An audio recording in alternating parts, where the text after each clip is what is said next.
Welcome, everyone, to the Transportation and Infrastructure Subcommittee. We have a very interesting meeting today, so I think we will get started. I'll call the meeting to order. Next item are the approval of the minutes for February 10th. Has everyone had a chance to read them, discuss them, or a motion? Move approval. Second. A motion and a second. All in favor, please say aye. Aye. Motion carried. John, you're on. Madam Chair, members of the subcommittee, today we have 3 items that we are going to be presenting to you today about our programs and some exciting things that we're looking forward to. So this first item we would like to do is give you an update on some current solid waste programs that we have undertaken since July of last year. And I have Ginger Spencer, the Assistant Director, next to me, will be presenting and giving you information on where we are and where we want to go for this particular item. Welcome, Ginger. Thank you. Thank you, Chairwoman Williams, subcommittee members, and thank you, John. So we're here today to talk about some exciting things that are going on in Public Works in our solid waste area, and I'm very proud to be here to represent the nearly 600 men and women that represent our solid waste area. So what do we do in Public Works and solid waste? We are out every week picking up the contained collection, which is basically your blue and green barrels, your garbage and your recycling. We also provide uncontained collection, which is basically our bulk trash pickup that we do 4 times a year. We provide recycling. We've got 2 material recycling facilities that we fondly refer to as MRFs. 2 transfer stations in the city. We have 5 closed landfills, 1 open landfill in Buckeye, Arizona. We're working to deter illegal dumping in our alleys, as well as we do a lot of engagement in the community around community awareness. And we offer our household hazardous waste program to collect paint and electronics and that sort of thing. So just a brief history on Public Works. We are well known in the nation as a leader in solid waste. And we were one of the first cities in the nation to offer an automated collection program in the late 1970s. We also were we have one of the largest city-owned single-stream recycling facilities in North America. And we're also known for managed competition. And this was something that was developed by Ron Jensen back in the late 1970s, where we compete with the private sector to provide the garbage collection services, recycling services in the city, and we break it out over 10 different service areas. And then also, we pride ourselves in customer satisfaction. When we did the behavior research surveys, we consistently ranked number 2 after the fire department each and every year, and that's something that we're very, very, very, very proud of. So overall, we are a leader nationally and even internationally when it comes to solid waste industry. One of the other things that we're very proud of, in addition to innovation, to customer service, is also cost savings as well as efficiencies. So we were able to convert our trucks, our refuse fleet, to CNG. And by converting about 51 vehicles, we were able to see a savings to date of $1.3 million. We also converted our lighting at our transfer stations and our SR85 landfill to LED, and that's a savings of almost $10,000 per year on an annual basis. So we're really excited about that. And then also, we downsized our heavy equipment and right-sized our equipment, our dozers, our scrapers, out at our SR85 landfill. And that presented another one-time savings of $1.1 million. So we're very excited about that. We have also been able to maintain our solid waste fee. It's currently $26.80 for our residents. And we've been able to hold that steady for the last 7 years. So we've been able to go that long without a pay increase. And part of keeping our rates that low right now, as well as into the future, is our diversion efforts. And so we're going to talk about that. So in 2013, Mayor and Council actually approved us moving forward with implementing the Reimagine Phoenix initiative. And that is transforming trash into resources. We see trash as a resource. At the time, our diversion rate was 16%. And we set a goal at the time to achieve a 40% diversion rate by the year 2020. And right now we're at 20%. So we've been able to move the needle a little bit. And that's a 25% increase. So Reimagine Phoenix, you've probably heard of our 5 R's: reduce, reuse, recycle, reconsider, and reimagine. And we're able to do that through 3 focus areas for solid waste through the Reimagine Phoenix program. So first is we were able to offer new programs and services, and I'll talk about 2 of those programs in just a moment. Also, through education and community outreach, that presents an opportunity for us. I think we need to do more in that area, and I'll also talk about some of the ideas that we have there.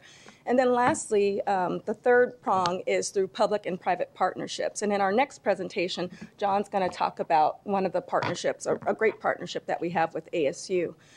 One partnership I would like to highlight, though, is and it goes along with efficiency, is we recently started transferring some of our garbage out. We partnered with Republic Services, and we started sending some of our garbage out to their transfer station, their Germain transfer station located in Chandler. And that provides more efficiency. It saves our drivers time as well as fuel costs because it's closer to go to that transfer station from some of our areas, such as like the Ahwatukee area. So that's another partnership there, another efficiency, and we'll be evaluating the savings from that partnership as well as we proceed. And so that's something that we just did recently. So we recently looked at the makeup of the resources that we have. Again, as I said, we see trash and garbage as a resource, and we're transforming those resources, the trash, into resources. So through our recent study, what we found, where we looked at what are we putting into our garbage containers and what are we putting into our recycling containers, what we found, if you look at the slide there, is 50% of what is currently in our garbage is considered to be compostables. That is items that are basically comprised of yard waste, which is about 30%, and food waste, which is about 15%, and then another 6%, which is compostable paper. So those are things that we have our Green Organics program. They could actually be put in the new 10 container that we offer as a city, but right now we're finding it in our trash cans. Also, curbside recycling program. We've been offering that program for quite some time. What we've found is nearly 15% of what's in the trash is also could be and should be a part in our put in our recycling bins. And by that 15 million, it's almost about 57,000 tons, and that represents. If it were put into the blue containers, our recycling bins, that is almost $5 million in additional revenue that we could be bringing into our program, and then therefore also save our residents and our customers money. Yes. Thank you, Madam Chair. Yes. Question on that. Are there particular items that we're seeing a lot of where it suggests that people think that something isn't recyclable when it actually is? Yes. And I'm glad you asked that, Councilman Gates, Chairwoman. So there are the top 5 contaminants that we're seeing in our recycling. The first one is like dirt, glass, small broken items. The next thing that we see are textiles, which is basically clothing. You can take that to the local Goodwill, repurpose those items, give them away. So it's clothes, blankets, sheets, shoes that we're finding in there. Next, we're finding plastic bags. Yeah. Sorry, Yes. that's interesting, but Yes. what I'm asking is, what are the things that are in the green can that should be going in the blue can? Are there certain, is there, 1 or 2 items that we're seeing a lot of? So it looks like it's not a I don't care thing, it's a they think that it's not recyclable when it actually is. Okay, definitely. Madam Chairs, Councilman Gates, to answer that question, there are items, but to get to the question that people don't know, we're finding in our garbage containers, there's aluminum cans, plastic bottles, paper, cardboard, stuff that people should know that is recyclable, that, that is just being thrown away. And there are other items that you talked about were plastic bags, as an example. There are a lot of recyclable material that's not really collected, that could be collected in our blue container, but can be recycled, as an example, at Bag Central Station. So there is some improved communication and education we do need to do. And there's some other things, maybe some incentives that Ginger's going to talk about later that might get to your question about trying to change behavior from those that maybe just don't care and then just throw it away anyway. Yes. And so to add what John just said, a big thing that we're seeing is plastics. And so I'm going to talk about that and some ideas there. Okay. Councilwoman? Yes, So ma'am. I have a question about plastic bags. I collect plastic bags, and everybody thinks in my house and everybody around me thinks I'm crazy because I collect cans, I collect bottle tops, I collect everything in order for it all to be recycled.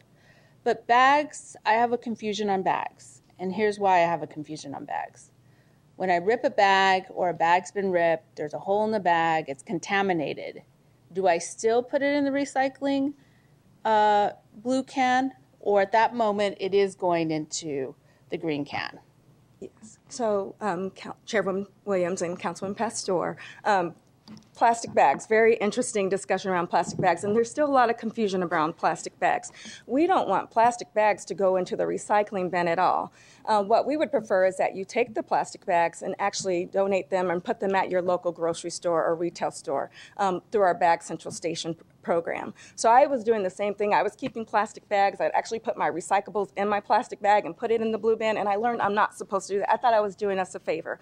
And so now we just want you to put your plastics and your bottles and aluminum, that sort of thing, just in the can itself, in the blue barrel. And then put your plastic bags and save them for Bag Central Station is what we would prefer. So we're going to get into this more as part of the presentation, but as part of the study, and I've been working with solid waste a long time, and I learned a lot from this study because I knew that you could bring grocery bags, plastic grocery bags to Bag Central Station, but I had no idea that you could bring Ziploc bags, dry cleaning bags, and a bunch of other things. And so part of our recommendation is going to talk about how can you and I get smarter at this, and even Ginger get smarter at this, and everybody else out there, how can we help them understand where the right things go? Because plastic bags are a big problem for us, even though they're very small. When you look at the study, they're a very small percentage, particularly by weight, of what we have. So we'll get into that a little bit. I'm going to provide some clarity on my plastic bag collecting. I collect them for, I collect them for a small restaurant in the mining town of Superior who uses them in order for takeout. So I collect bags in that sense. Yes. So that's why I was like, okay, so I don't put them in the blue bag. I don't, or they end up at the grocery store in the recycling. I'm so glad you're not guilty. So, just want to make that clear. So Councilman is not guilty. Yes. John, how many people have recycling cans? Our study's shown there's probably a little less, about 70 to 80% of our customers have recycling container. There's another 20 to 30% that don't. Okay. And so it's either from past where there was issues, all they threw was garbage in the container, or there's just some people that just don't want it. So we have both those areas, and we are going back into some of those areas where we did remove those containers because the contamination was so bad. There has been some changes in the neighborhood, and we understand that. So we are going back slowly and starting to put containers back into some of those areas. And do you do an education program as you're putting those back into those neighborhoods? That is correct. Okay, thank you. Sorry to interrupt. No. So one of the biggest things that we found from this study, and particularly looking at our resource mix in the garbage containers, is only about 25% actually belongs in the garbage container. So there's a lot of opportunities for people to participate in the Green Organics program, or to possibly even go to a smaller container, and definitely to recycle. We also looked at our recycling. And when you look at this area, the one thing that I want to point out here is 78.9% actually belongs in our recycling containers, in the blue containers. And then the compostables, the other recoverables, like plastic bags, the non-recoverable, which is actually trash, that adds up to 21%. And that 21% contamination rate costs us almost $1 million each year through processing those materials, as well as if we go over 20%, then we get a rejection fee. And that is also adds to that $1 million. So we want to do more. We want to educate more, let folks know the proper things to recycle, what to put in our blue bins. Okay. And yes, okay. So what are we doing about this in Phoenix? Last July, Mayor and Council approved us to establish a green organics program. And basically, this is where we offer a tan container for our residents to put their yard waste. And again, if you think back to the study, we found 30% of what's in our garbage containers is actual yard waste. And so since that program was implemented in July, we have 3,931 customers who are participating in the program. That is a low participation rate, and we want our numbers to be higher. So we have a lot of opportunity for education and outreach, and also we want to expand the program to additional residents. When we first opened up this program, it's offered citywide. What we found, though, for the people that are participating in the program, they're also participating in our program, which is Save R&R program, where they can actually go to a smaller recycling container and save money. 6% of the folks actually have multiple tan containers for their yard waste. And which was surprising to us, we found out that 22% of our alley customers actually participate in our Green Organics program. And through this, we've been able to divert an additional 10% from the landfill. So, Madam Chair, explain to me on the alleys then, they get a tan, how does that work? Yes. They ask for a tan container, and like a few neighbors get together and ask for it, or is it in the front? It's in the front. They get their own individual tan container. But for the garbage, that's still in the alley where they share the bin with their neighbors. And Madam Chair, Councilman Gates, to that question, the reason it's so interesting to us is because they have alley service. Yeah. And we've been getting a lot of complaints. They don't want curbside, but yet yes, we've heard 22% of our residents do have a curbside tan container. And a lot of that has to do with convenience. Instead of having to take this material to the alley, they just pull the container where they're working and they're able to fill it up and not bag the material. So that's, I think, convenience has a lot to do with it. This was really a very surprising result for us. I thought none of my neighbors would want it because it's so easy to just dump your stuff in the alley container. But in fact, I see them on my street because it is a convenience, and also people want to do the right thing.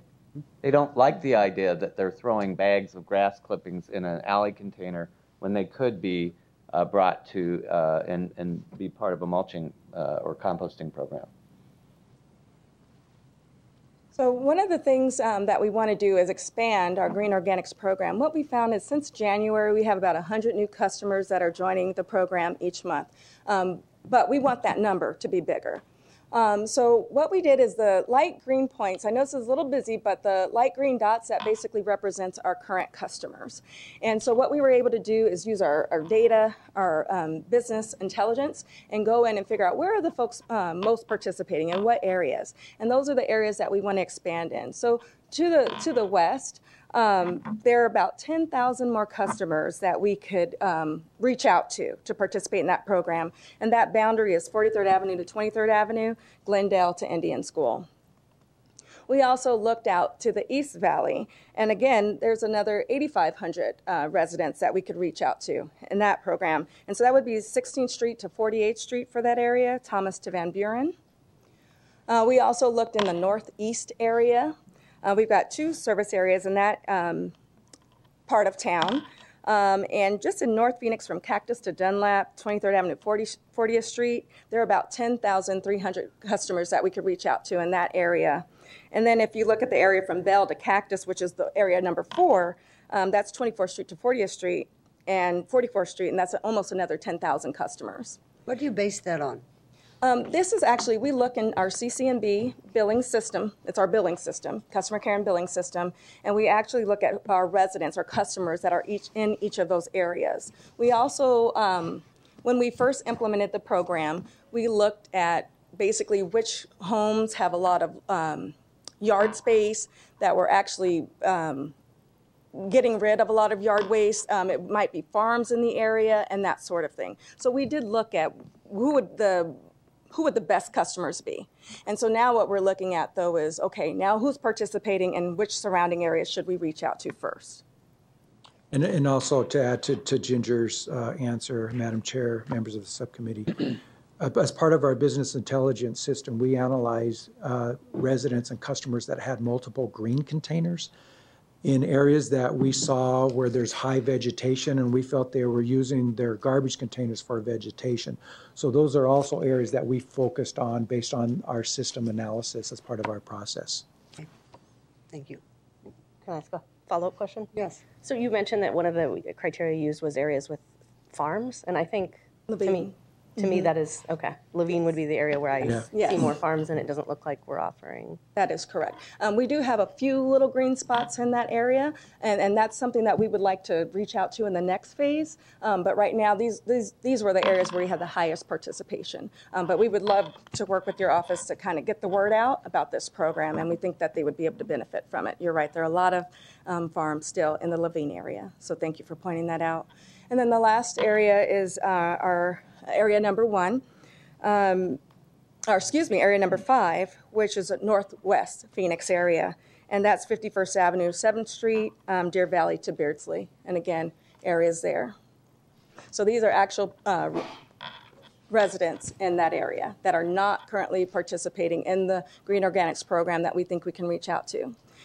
Now, if you have landscapers, that come and do your trimming and that sort of thing, what we offer in the city is actually a clean green program where they can come to us, get certified, and then they can save money through our clean green program. So right now our gate rate is $38.25 per ton, and if they come to our 27th Avenue transfer station, they can save $14 off of that fee. And if they go to our North Gateway transfer station, they can save $10 off of that fee because we have to transport it down to our 27th Avenue transfer station. But that is a way for landscapers to save money as well, and also to help us increase our diversion rates. All righty.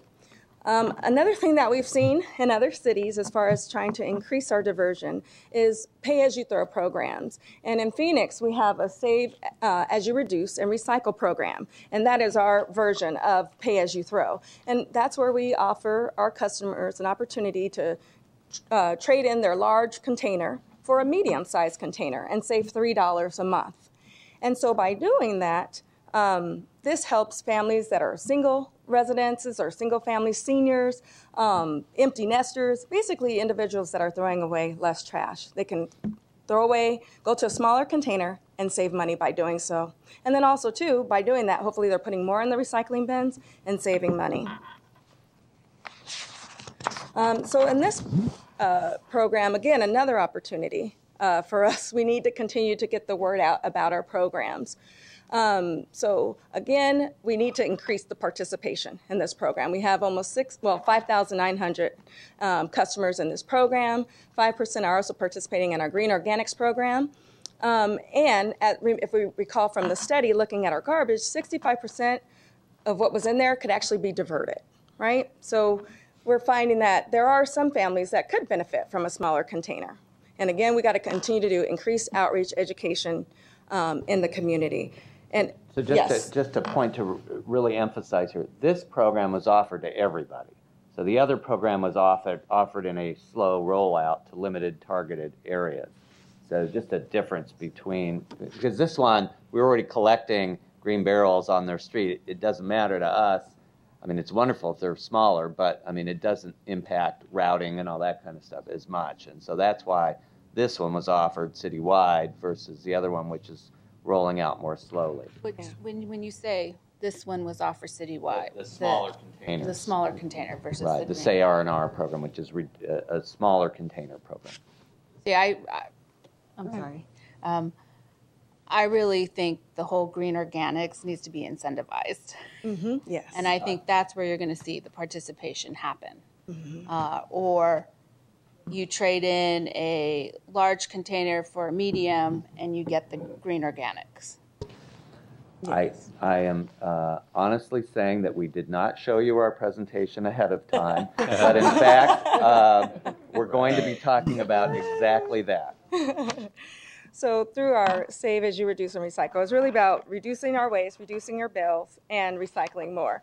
And so Councilman Pastor and the subcommittee had asked us to look into incentives and what are other cities doing when it comes to green organics and offering pay-as-you-throw programs.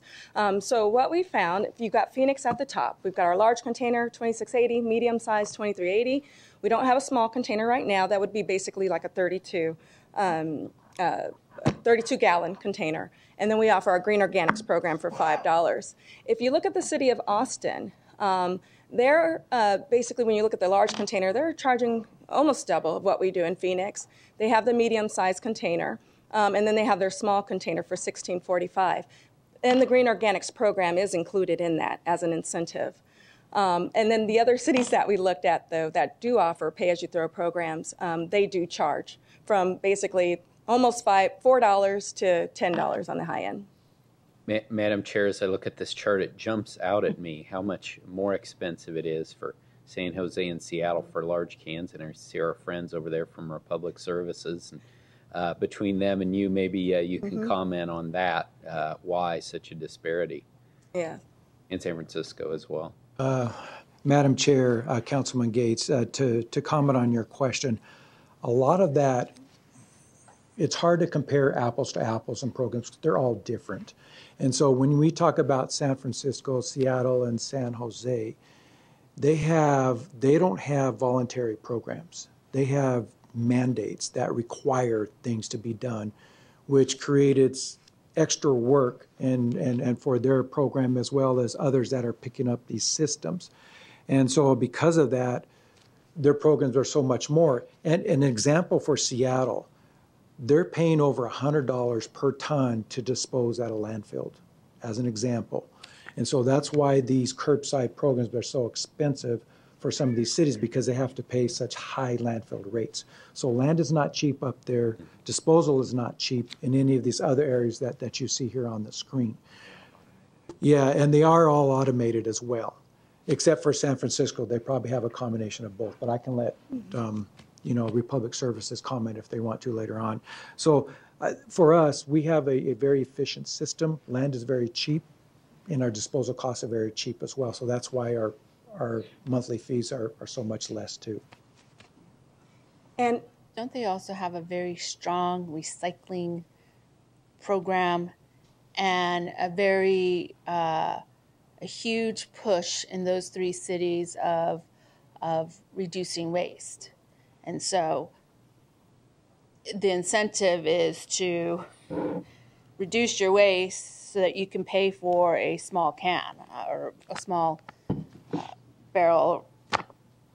At least that's when I travel over there, that's pretty much the big push. And it's a push amongst all restaurants, companies, everywhere. Mm-hmm. And Madam Chair and Councilwoman Pastor, that is correct. And that's why their diversion rates are so much higher than ours, which San Francisco, I think they have a 90% diversion rate.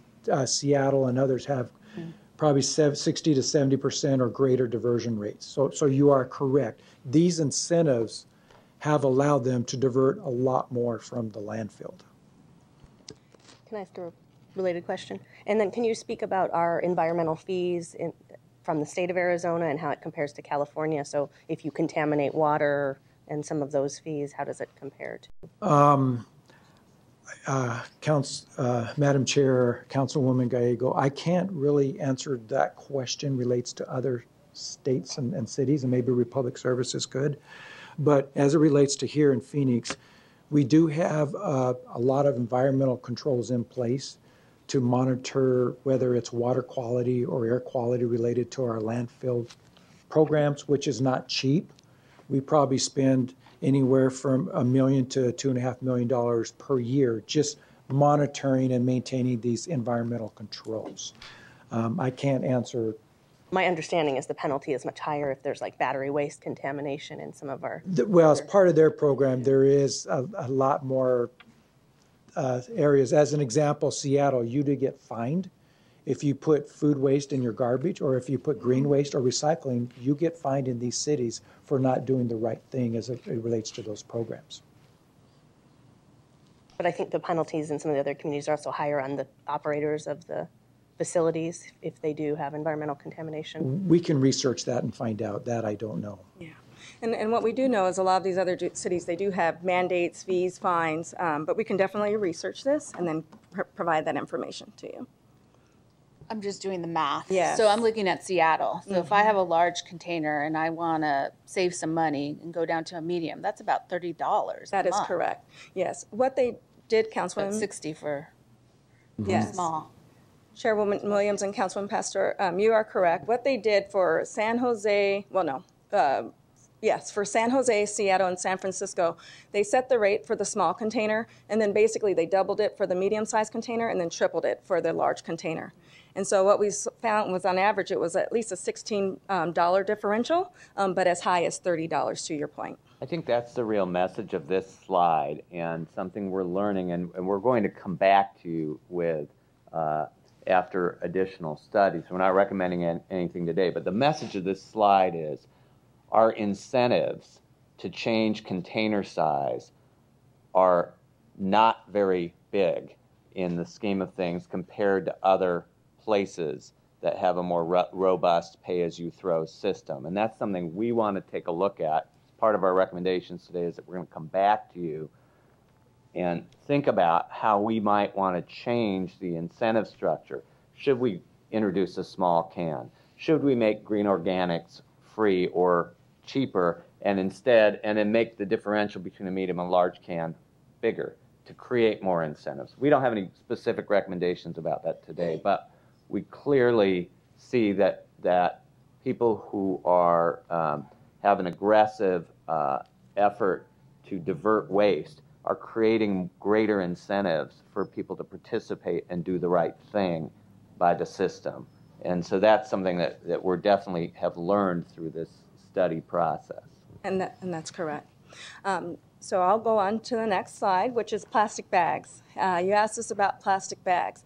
In our study, what we found is there are a lot of plastic bags that are currently we're finding in the transfer stations and that sort of thing, and it creates problems for our equipment and that sort of thing. But when we actually looked at the numbers, because the weight of these plastic bags is so low, it represented only 1% of what we're finding in our garbage. And so a lot of these things, the plastic film, the clean bags, the plastic films, such as your shower curtains and your dry cleaning bags, they can all be recycled through our Bag Central Station program, which we offer. So again, we just want you to know it's only 1%. During last year's budget process, Mayor and Council asked us to look into plastic bags and find out what other cities are doing, and particularly to look into bans as well as fees.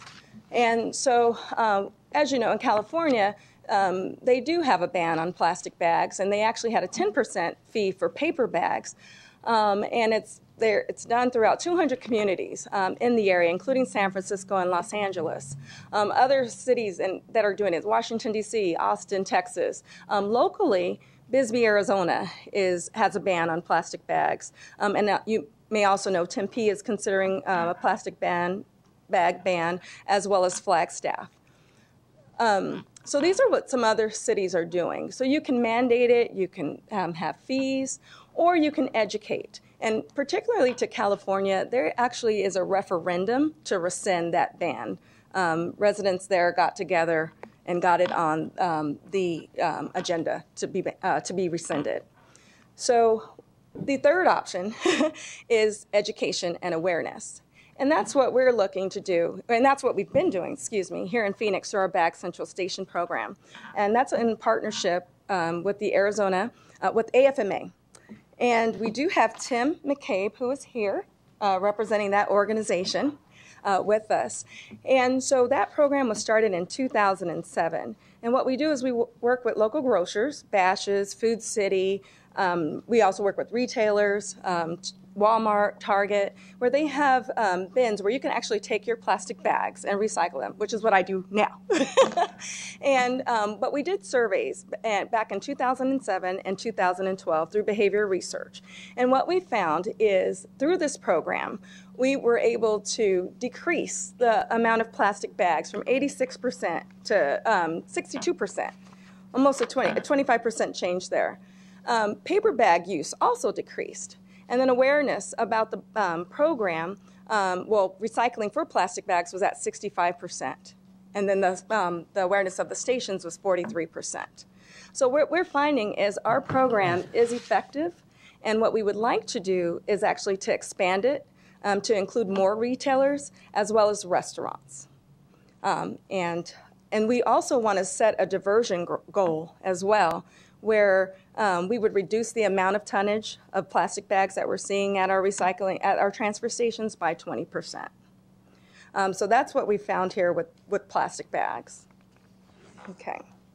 One of the things I also want to highlight is right now we currently have a plastic bag challenge that's going on. It starts March 23rd and it'll go through April 3rd, where we're working with Bash's store. We partnered with them, and we're going to see how many plastic bags individuals in those communities will actually bring to the stores. So we're doing our part to try to increase awareness about this program.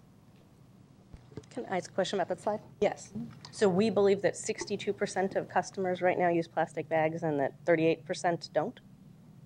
That just doesn't, I mean, I was asking the grocery store clerk when I checked out last. She said I was the only person that day who had brought in bags. So I guess, I mean, I would love it if it was true, but yes, I'm skeptical. Okay. Madam Chair, Councilwoman Gallego, as you can see, this survey was done the last survey was done in 2012, which was 3 years ago.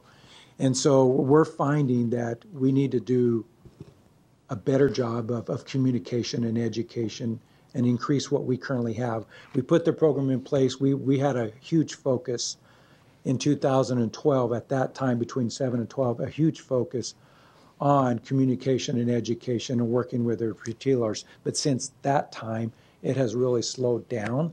And since it's been revived through the council process, we're looking to increase the communication and education through our partnerships and increased partnerships as part of this program. So it decreased from 86% of the residents that we surveyed in 2012. It just shows that there's about a 24% difference between those two is what that's more or less saying there. So just saying, people said that every once in a while I use fewer plastic Correct. bags. And surprisingly, what we're finding is, and I found this number to be interesting, is about, on average, households are using 15 to 17 plastic bags each week. So that was a high number. And so When you say using and... basically, when you go to the grocery store and you're getting your groceries and they're bagging the items, sometimes they double bag items. You know, you may go to the grocery store more than once a week. If you're going to restaurants, you're getting another plastic bag. When you go to... Okay. Yes. The reason why I'm asking is because in large families, they're going to reuse that plastic bag. Yes. If they're using it for their waste basket to collect waste, or if they're using it, if they have young kids, for diapers. Yes.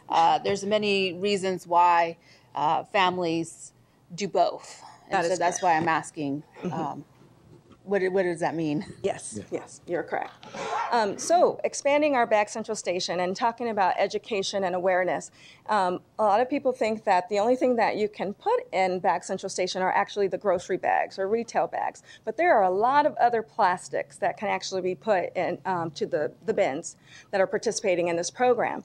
So if you have case wrap, if you get your bottled water through Sparklets, or if you buy it from Costco, you know, it's wrapped in case wrapping, that could actually be recycled through Bag Central Station. Your newspaper bags, the newspaper is recyclable, but the plastic bag isn't, so that could be put in there.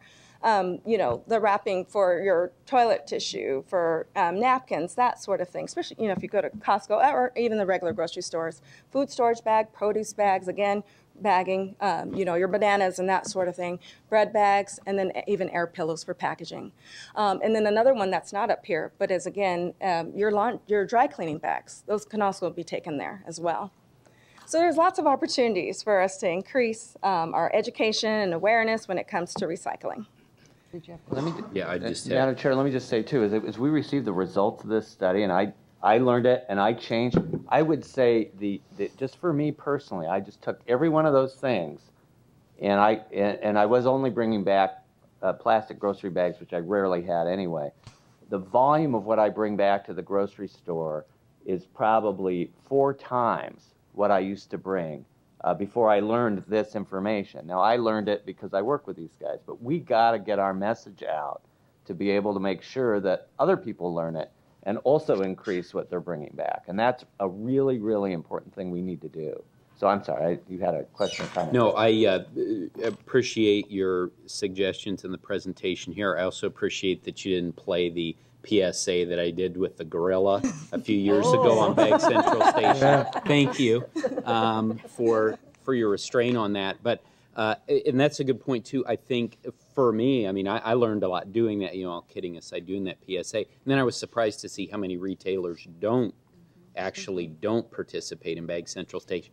They have something else, or whatever. So I think it's really good if we can just get as many of the retailers on board as possible, and hopefully our partners can help us with that, so that people really start looking for that and that brand, a Bag Central Station, and it just becomes a natural thing, and so people aren't kind of searching around. I mean, I found that to be the case. I'm like, where's your Bag Central Station? So I think the retailers can help us to make it very prominent, so that we're all doing that. On the barrels that are in the stores now, does that have anything on the outside that demonstrates what should be going in there? You know, Council Chairwoman Williams, that's a good question. I know that it does say Bag Central Station. I've seen somewhere it'll say plastic bags here, but I would need to go and look at that again, just to be certain. It seems like a real obvious education piece. Yes, and what we could do is, like the slide that you saw there, make sure that we're working. We did meet with the AFMA, the Arizona Food Marketing Alliance, and the Retailer Association and the Restaurant Association, so we can get flyers like this and have that information on those bins. Okay. So we've been doing recycling in the Valley for now more than 25 years. Again, we had that 21% contamination rate. We need to get word out about our Green Organics program and our Save as You Reduce and Recycle programs. So we've got a lot of opportunity here. We work very closely with the schools. We do over 100 presentations each year. And so what I want to do is highlight, we work very closely with the schools. And we even did a recycling challenge, which was a nationwide recycling challenge. And one of our local schools, Magnet Traditional, actually were the national award winners. And the students on average recycled 63 pounds of material. So that was very, very impressive. But what we want to do is take it even further. As you can see, we need to do more. We want to work with our neighborhood associations. We want to work with the council offices, perhaps to get information in your newsletters. We want to do a grassroots effort. It's almost like a door-to-door campaign about our 3 signature programs. You know, Recycling Changes Everything, Save as You Reduce and Recycle, and our Curbside Green Organics program.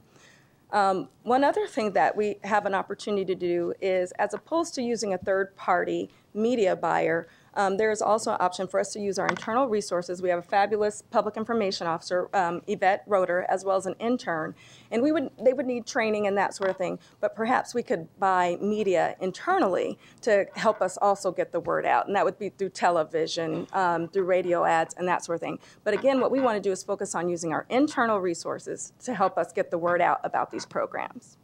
Did you have a question? I do. And it's about the green organics, because what I understand and what I read is that 150 residents were able to participate in phase 1, but only 3,600 participated.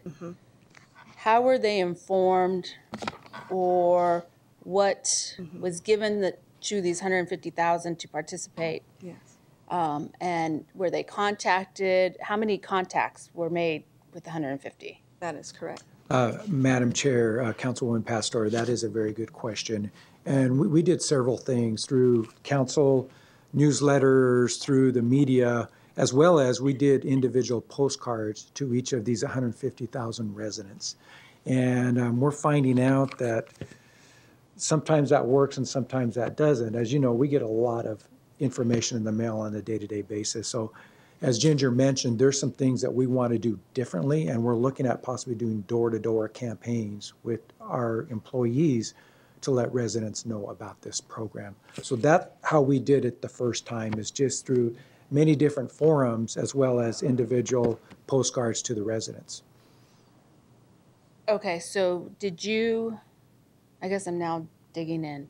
What I mean by digging in is, have you contacted other organizations that are heavily involved in the recycling, reuse campaign, and really pulled them together and created a forum where everybody could dialogue, and then they can get their information out to their members or their community, and be able to really push this whole campaign, really, and or behavior in a way that we're all doing it, we're all participating in it.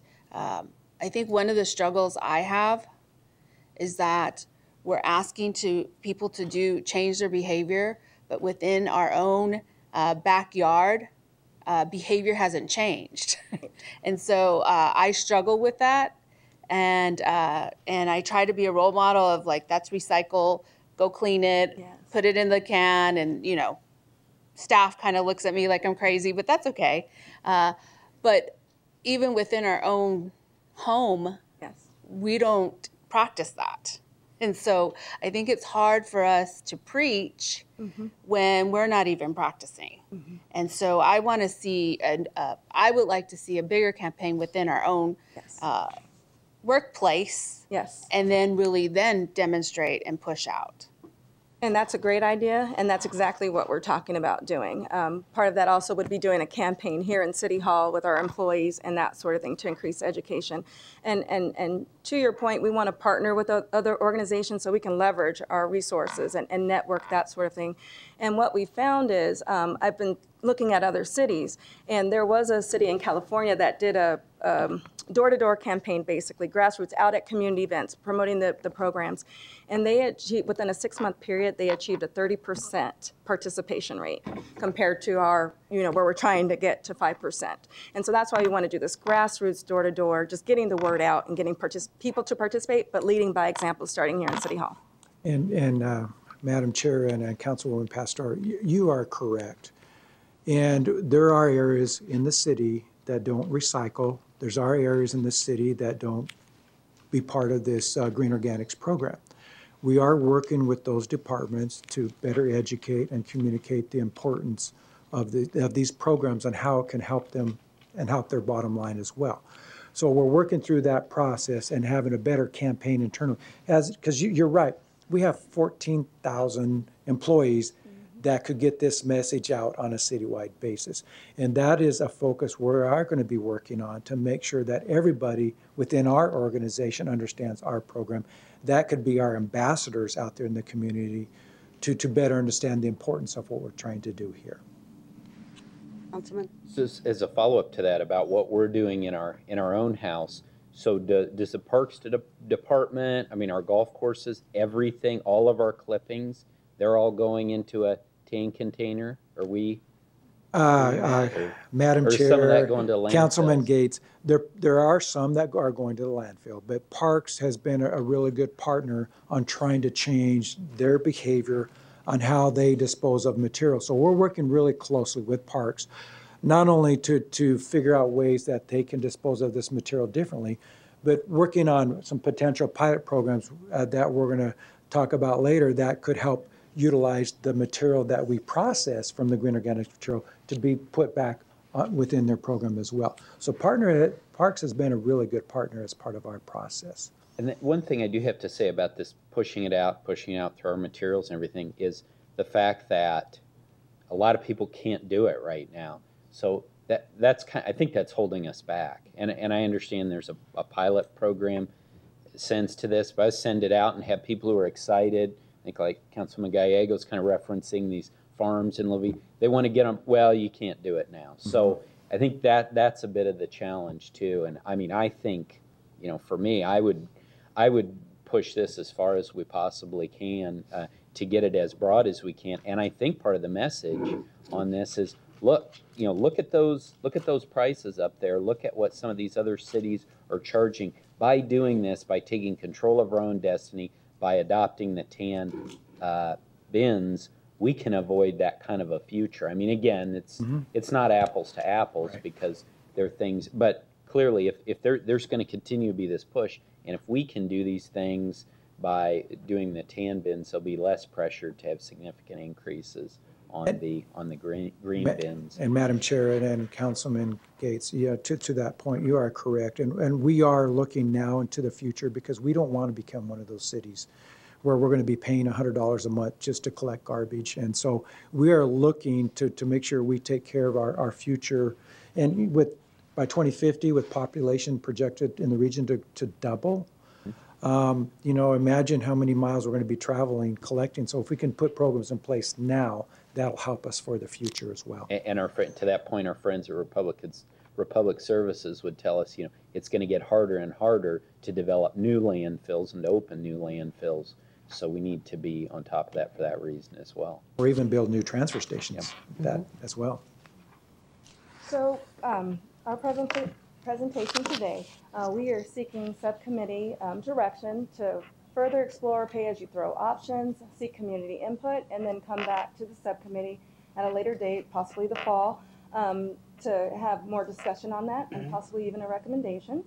And then also we would like to request approval and subcommittee recommendation to establish the 20% plastic bag diversion goal program and expand our bag central station program. We're also asking for approval to use our own internal resources to purchase media to help us also expand our communication and awareness, community outreach and communication awareness program. And then also we are asking if we could issue an RFP to do a customer satisfaction survey. When we implemented the two programs last July, Green Organics and Save R&R, we haven't had an opportunity to be able to go back to participants and residents in that area to figure out perhaps why are you not participating in that program or how is it working for you. So this was an item that had went to council, and at the time what we were requesting, it was a citywide request, and where we were requesting to do a survey 4 times a year. What we're asking now is can we go and issue an RFP, perhaps there might be universities that would propose to do this for free, and to just do this on an annual basis, and perhaps maybe with an option to do one other survey. But at least if we could do it 1 time a year, I think that would be helpful as well. So just the approval to issue an RFP, and then of course we would come back with a recommendation and those results. Do you have an estimated cost for 2 and 3? For 2, it would be using our internal resources, and we have right now a budget of about $20,000 that we can do outreach on. That's already currently budgeted, and so again, just using our own internal resources for that. For 3, right now we don't have a cost because we would issue that RFP and see what bids we get, and then come back and provide that information. So this would be just approval to start that process.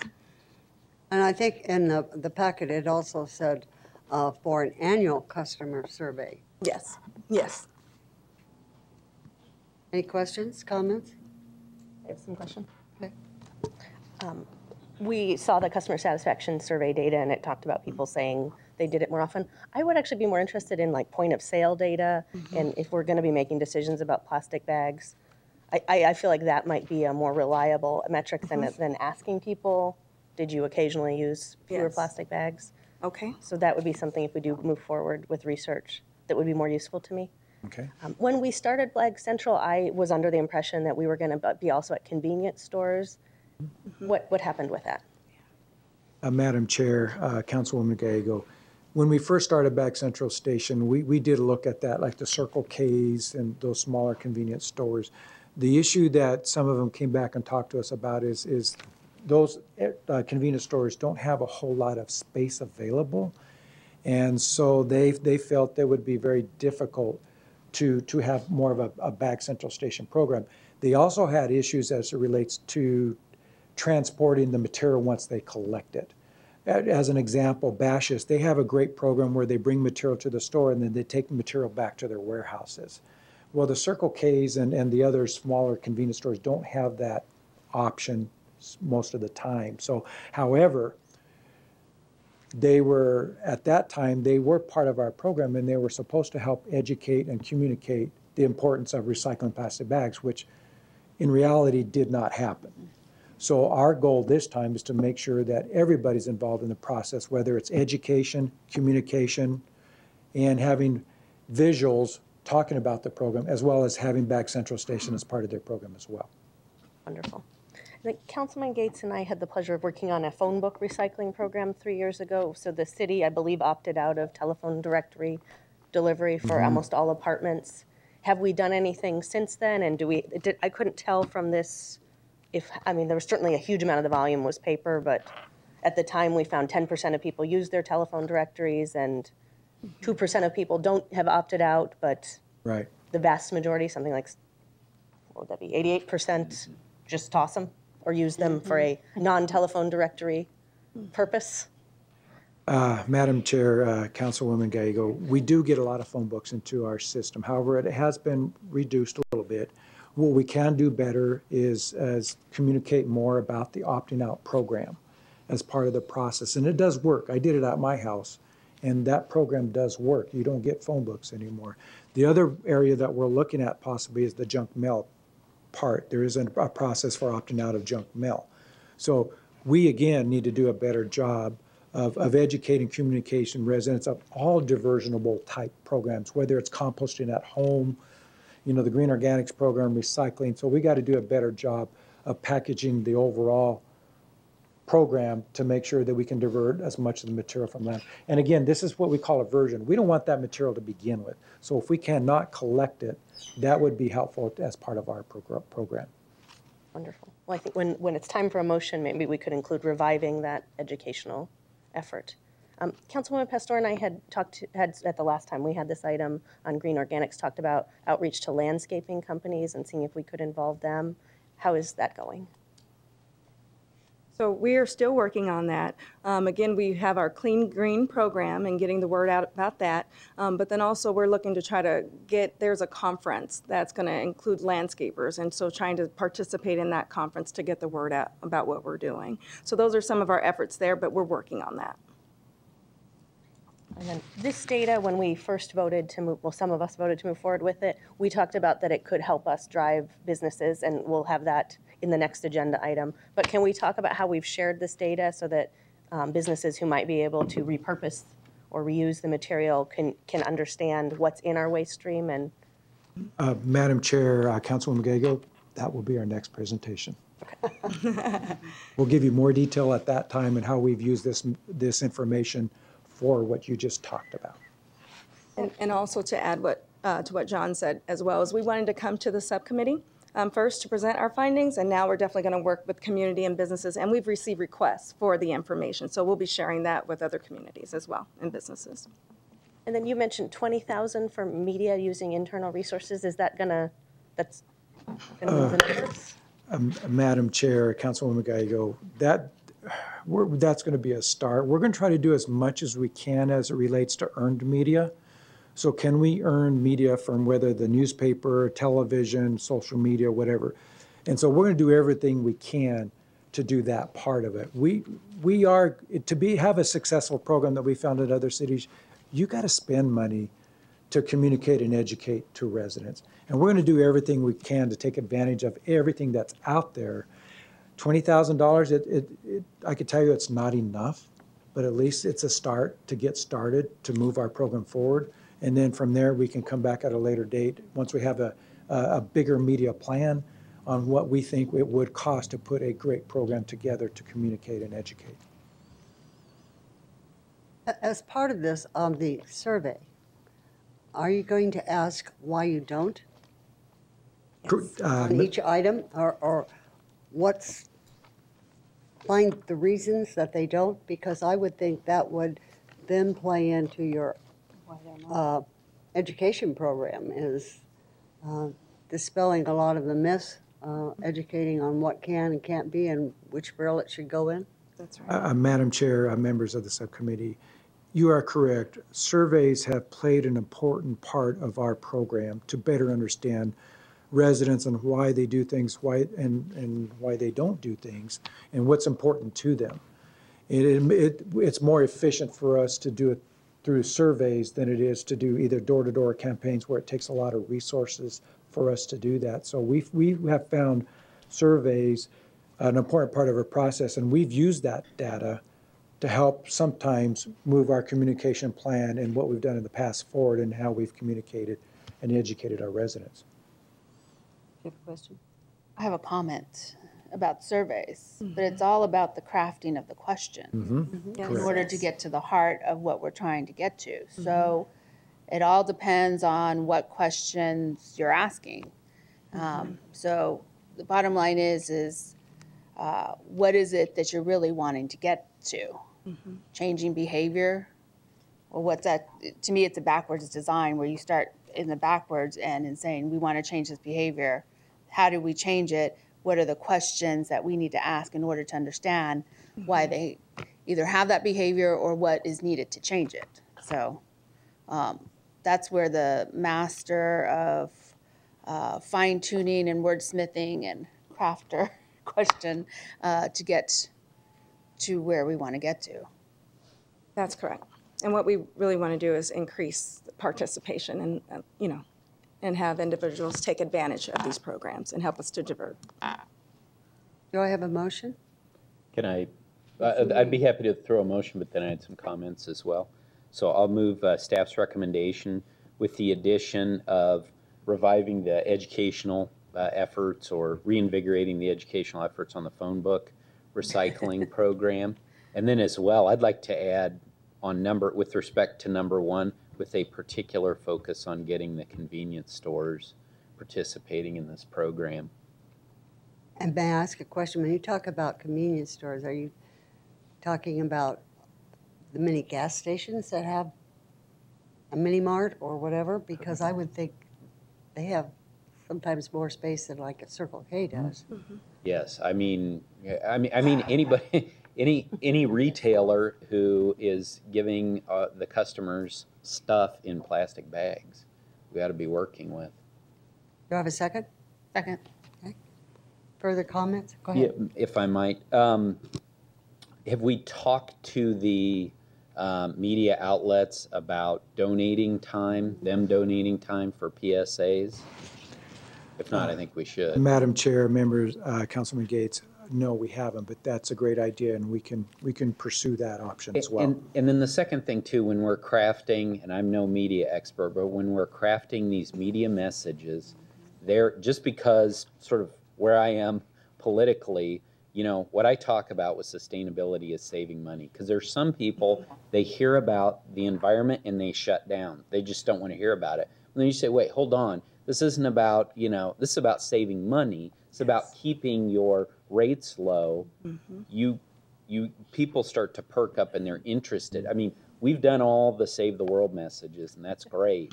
But we really ought to try the Save the Money message as well. And I think you'll get people, oh, you know what, maybe I will take the time to do this. I'm choosing to do this because it will save money for me, not because it's being mandated on me. So just a concept, maybe get a different group interested in this effort.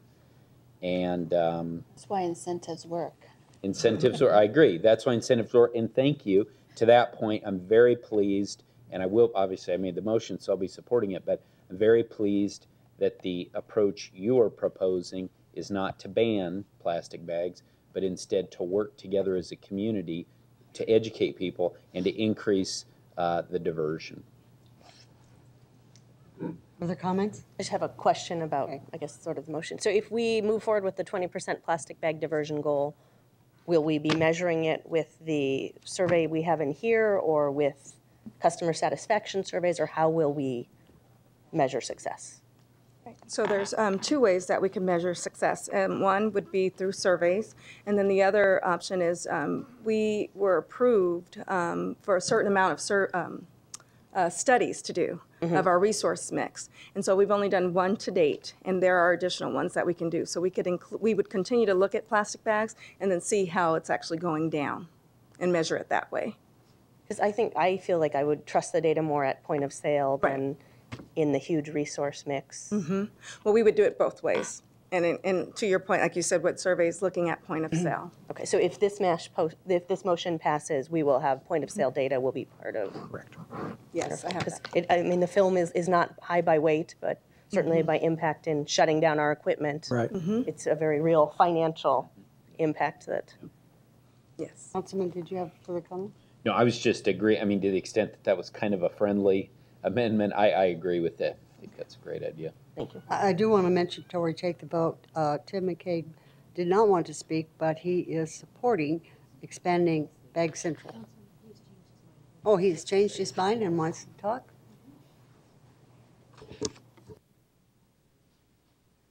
You come to the microphone.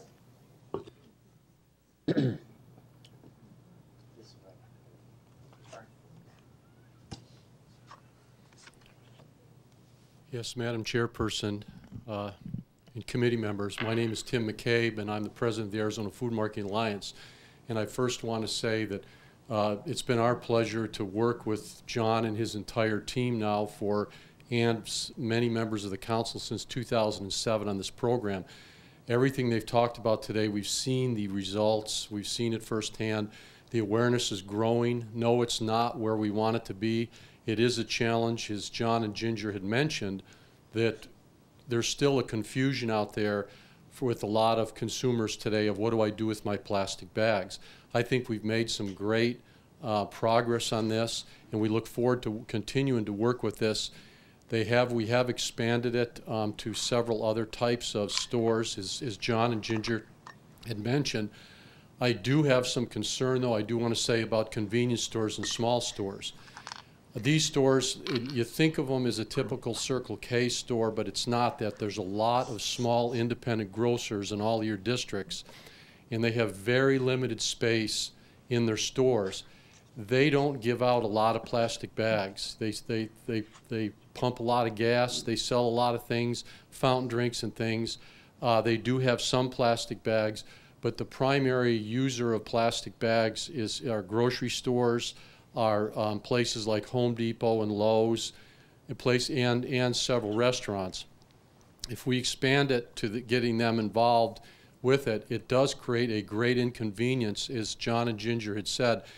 They really it's very difficult for them to have a bin and take up room in these very small stores. It's very difficult for them to ship them back, and what we just see by doing that is that it'll create more confusion with the consumers now who are starting to get used to taking them to the grocery store. To make it simple, take it to the grocery store or the big stores. These bins are going to get filled with other garbage. I think it's going to be a real issue. It's going to be a real challenge, and I think you'll hear from a lot of your constituents or small business owners that we agree with the entire program, but the convenience stores are going to be a challenge. We think we can be successful at this goal by following their original plan and adopting that plan, and maybe consider if we do need to expand and do some things different and maybe add convenience stores. I'd like you to consider that down the road, but implement the next phase of this plan before we add convenience stores to it. I hope you would consider. Thank you. I don't think we're mandating it. No, I would agree, and I think there was a lot of talk about education. So if the part that they play is education, I mean, as the maker of the motion, I'm fine with that. But I mean, I think the point is that we do want there to be a real, because it sounds like there was kind of an effort before. That was 2007 was before my time on the council, and maybe the ball got dropped somewhere. So if they can, at the very least, my perspective would be a part of the educational effort. Sure. And for the larger ones, I mean, there are some of those convenience stores that are pretty large, and I think do dispense quite a few plastic bags. Sure. So maybe if there's a willingness for some of them to step up and participate. I think they'll definitely be willing to do that. We appreciate your support. I have a question or a comment. I guess I would reframe it in the sense of what are the small business convenience stores willing to do in order to engage in reducing waste, and how, I think that's the dialogue. If it's more, we don't have the space, then what can you do?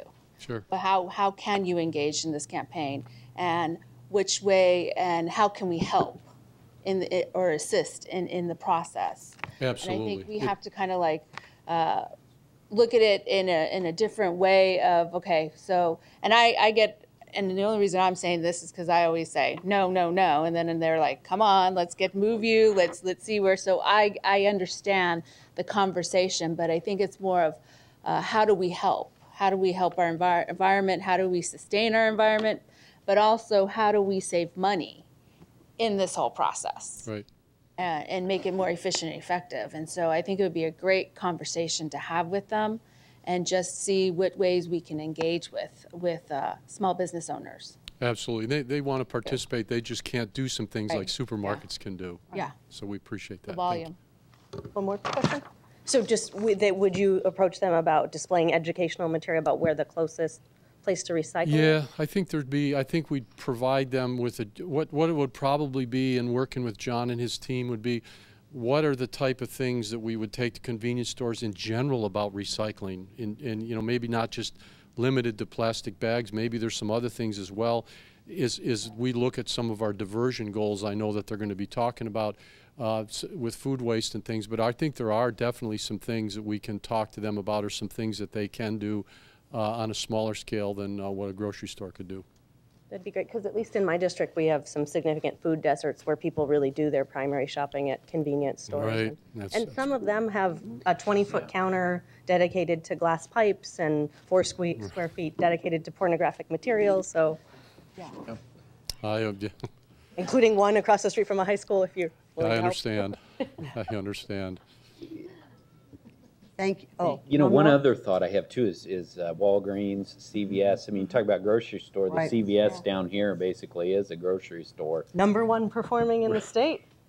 You're correct, and they will be. Madam Chair, Councilwoman Gates, you're correct. They will be part of the process. Very good. Thank you. Thank you. Thank you. Okay, Colin. And we have former Councilman Claude Maddox, who was very involved in the Bag Central program when it started, so thank you for your leadership. I think he was on the cover of the AFMA magazine at one point. It was the whole cover? Just kidding. Just kidding. Yeah. All those in favor of the motion, please say aye. Aye. Opposed? Motion carries. Thank you.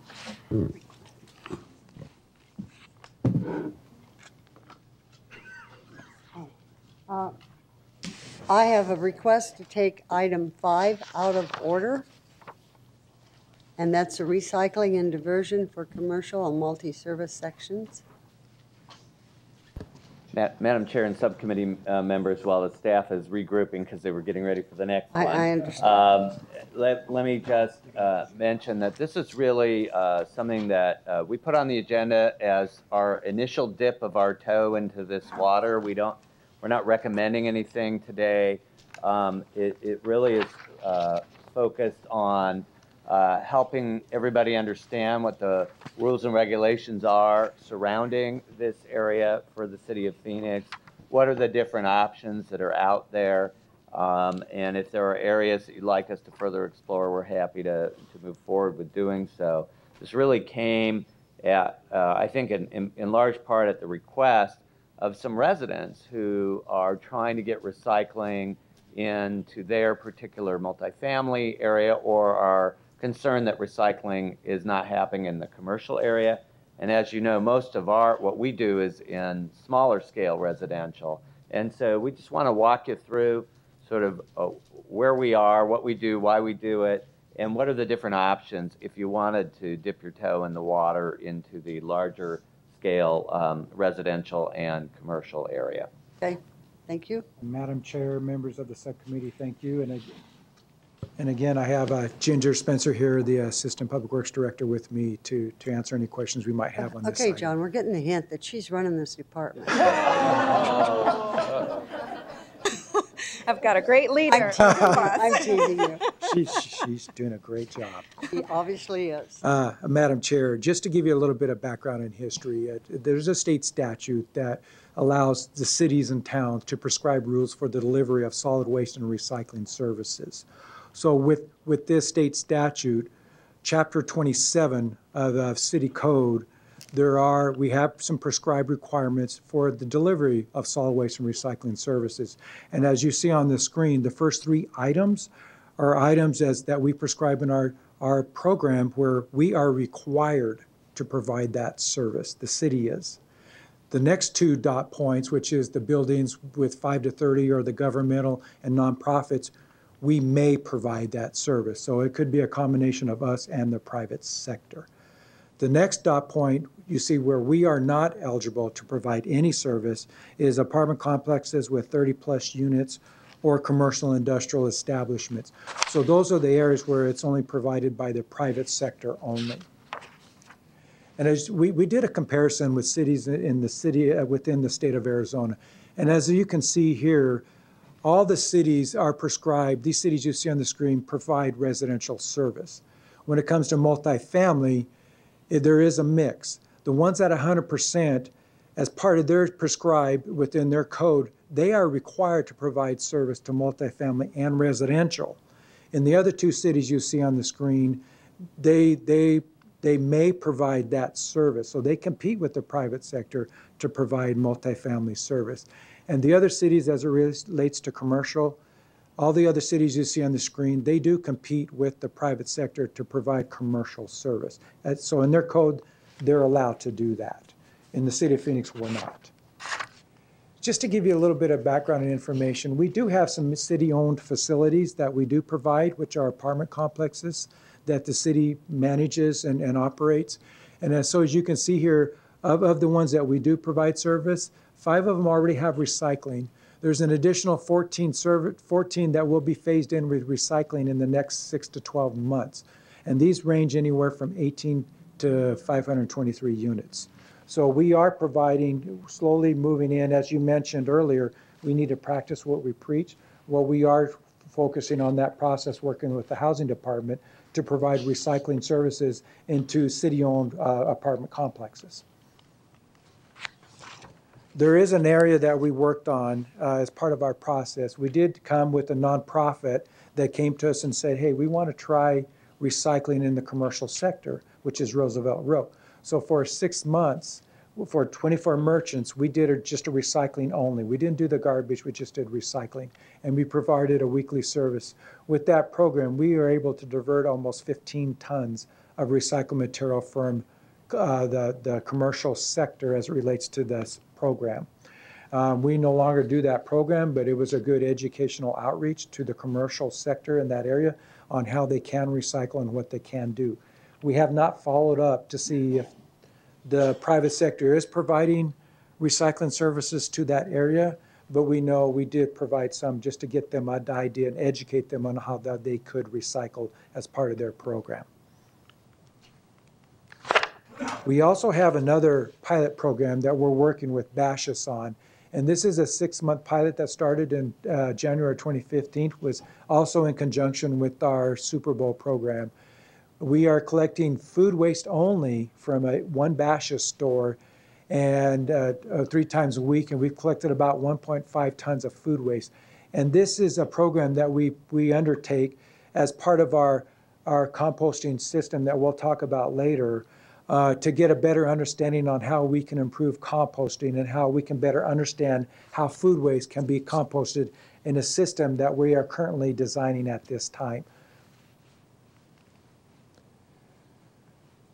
As part of the prescribed statute that cities have undertaken as well, is other cities, they have a permitting process for the private sector that if they are to provide collection services in their city, they're required to take out a permit. And as part of that permit, I don't think from my understanding, there's not requirements for them to do certain things that relates to collection of recycling and garbage. However, there's our requirements on reporting of data. And so as you can see on this screen, we do not have a permitting process in the city of Phoenix. But Mesa, Peoria, Scottsdale, Gilbert, and Tempe do require permits, and there are some requirements as part of that permitting process. And it does allow for data to be collected in those cities to see how they are doing as it relates to diversion. We are also asked to look at franchise areas. And there's one area that we've looked at, which is LA, and it's called Zero Waste LA. And what they've done is they divided their city into 11 franchise areas where they're going to franchise out the multifamily and the commercial sector only. And as part of that franchise agreements, they are going to award to each of those different areas a private hauler that can service that area only. However, as part of this franchise agreements, with these different separate haulers, they are requiring to do certain diversion and improve customer service, and also to put in certain programs in place to meet this Zero Waste LA goal. We have had some discussions with a combination of LA and some of the haulers, and there's mandates as requirements which could increase cost associated with that program. But they are still going through that program right now. And it's similar to a permitting process, but it's just a franchise agreement. Additional information about what we know here as part of our data that we've collected. There's over 17,000 multifamily facilities. That doesn't, the number of units within the facility, that's just the number of facilities. Also, there's an additional 40,000 commercial units within the city of Phoenix as well. And here's the major private haulers that we have found within the city of Phoenix at this time. With that, Madam Chair, this concludes our presentation. Do you have? I have a couple cards. Stacy Champion.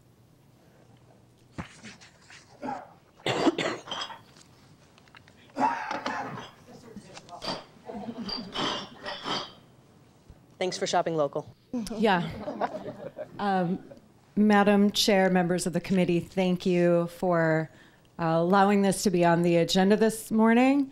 I live in a house, therefore I do have recycling, but for over 3 years now, I have been diligently working. You've all talked to me except for my own councilwoman, but I spoke with your chief of staff in trying to change this extremely outdated ordinance that currently prevents the city of Phoenix from offering recycling to multifamily and commercial business. This is just literally, probably a few days worth of recycling from my house. When you looked at, John, what was the number of the multifamily units? It was 17,000, right? If you think about being a leader, please tell me how we can allow all of the people who live in apartment buildings right now or have businesses in Phoenix to be putting all of this stuff in the landfill every day. That to me does not show the city leadership being good stewards of both the environment and then also just creating an atmosphere of a place where people are going to want to come to live, to operate their businesses here, especially with any companies now having sustainability plans in place, as I've talked about. We have numerous multifamily developments on the books. Now would be a perfect time to open the door and change that ordinance so you're looking at things as these developments are moving forward of where is the recycling container going to go on the property.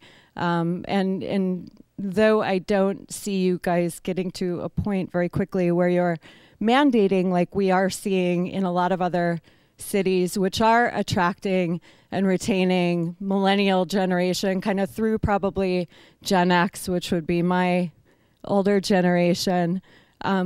Those of us, I think, in that kind of age range have an expectation for the city we live to be both stewards of the environment from an environmental standpoint, but also an economical one.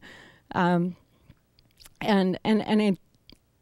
I believe, please correct me if I'm wrong, and I know we've had some back and forth banter, Chairwoman Williams, about whether or not changing those couple of words in the city ordinance, basically crossing out does not and replacing it with may, is all that is needed. But can anybody here tell me if that's not a good first step in just getting that door open? I mean, that's a question for all of you guys. I think I'm probably your biggest obstacle at this point, because I am not against this, but I think that this department has to have priorities. And changing may doesn't automatically mean that anybody can run out and do it. Right now, commercial people can come in and do that. It's just more complex than just that simple change. I have asked staff to come back to do an analysis because I firmly believe that our current residential customers cannot pay for an expansion of this type. I think they have to come back and tell us what their business plan would be, because it would take additional equipment, additional manpower, and if we're going to do this, I mean, I want it all done in a package, because it also takes some zoning changes. Development services has to be involved. We have to allow for space, reduce parking for some of the complexes, so that they have a place to put the bins, and that it's easy to be accessible for the trucks to come in and out. I mean, I'm agreeing with you. I just don't want to go very rapidly into this. But given the fact this is something that I personally have been working on now for over 3 years, I sent you over 10 pages of comments. There's a petition with over 700 signatures. The Arizona Republic just recently did an article. There were conversations happening prior to that. 3 years is not a blink of an eye, and I certainly understand the wheels of bureaucracy turn incredibly slowly, but with the ordinance as written, it's not even a possibility. So wouldn't that be the very first step in getting that door, just kicking it, just so I can put my toe in it, just so I can wedge that delicious pizza box in the door? Would that not be the first step to making this change? Because quite frankly, a 20% waste diversion rate for the 6th largest city in the U.S. is not only incredibly dismal and embarrassing, quite frankly, but I don't know how on earth you guys as a city, and even though you have amazing people working for you to make it happen, how on earth are you going to get to 40% diversion goal by the year 2020 unless you quickly, and when I say quickly, 3+ years later, make a simple ordinance change so that it can move forward? I just want to say, one, I have been talking to you for 3 years, but we are, in a sense, moving forward. I'm just asking that it come in a package, because I want to know how much it's going to cost, what it would take to do it. And can we not ask those questions now? I have, as of today, formally I'm asking these. Informally, I have asked for the last couple months. I know they have been working on some other items and haven't gotten to it, but it's not forgotten. And I think you're right, but I also think the diversion rate we currently have set is what we want to get our residential customers to. We should go far beyond that if we're going to now include apartments, because that's a much I agree, target. Especially, and again, it goes back to,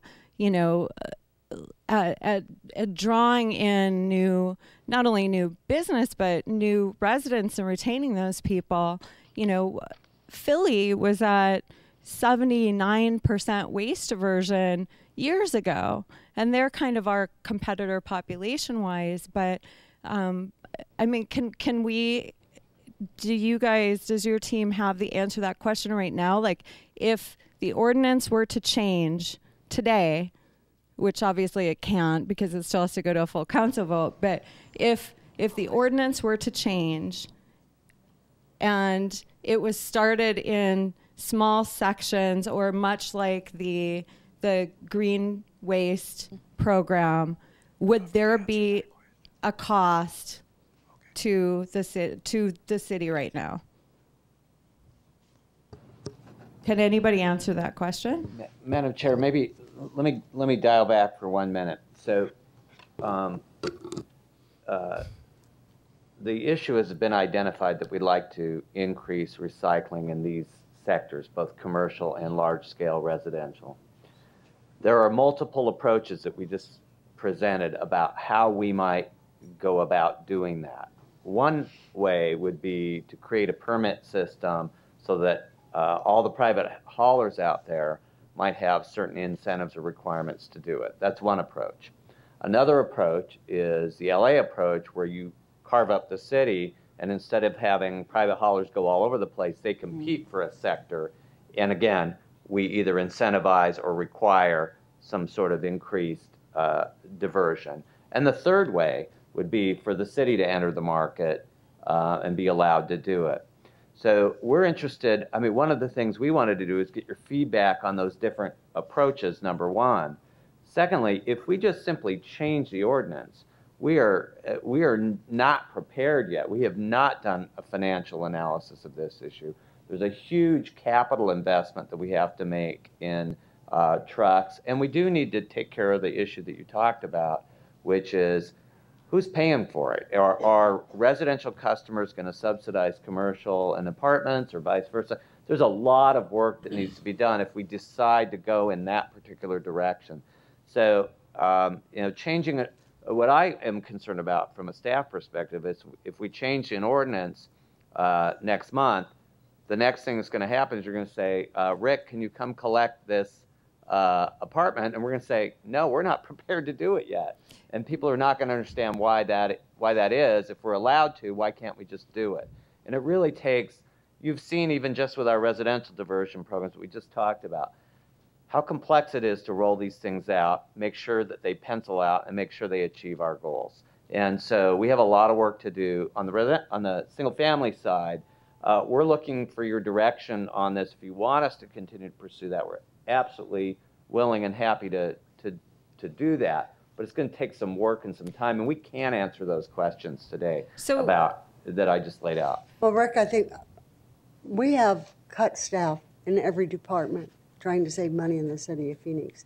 And one of the things that we really emphasize as a council is we have to prioritize what we think is the immediate emergency or goal that we want to meet right away. I understand, and I absolutely agree with Rick. My experience working in city government for the last 30 years, if you change that one word, all hell breaks loose. And immediately, either one side or the other's gung-ho and it's got to happen right now. Everything else gets dropped and the focus goes there. And that's my concern. I mean, I'm a logical person and I can completely understand that. But at the same time, when you're talking about was the number it cost the city $1 million to pull plastic bags out of the recycling stream? When you're talking about that, obviously there needs to be more education to save that $1 million for starters. But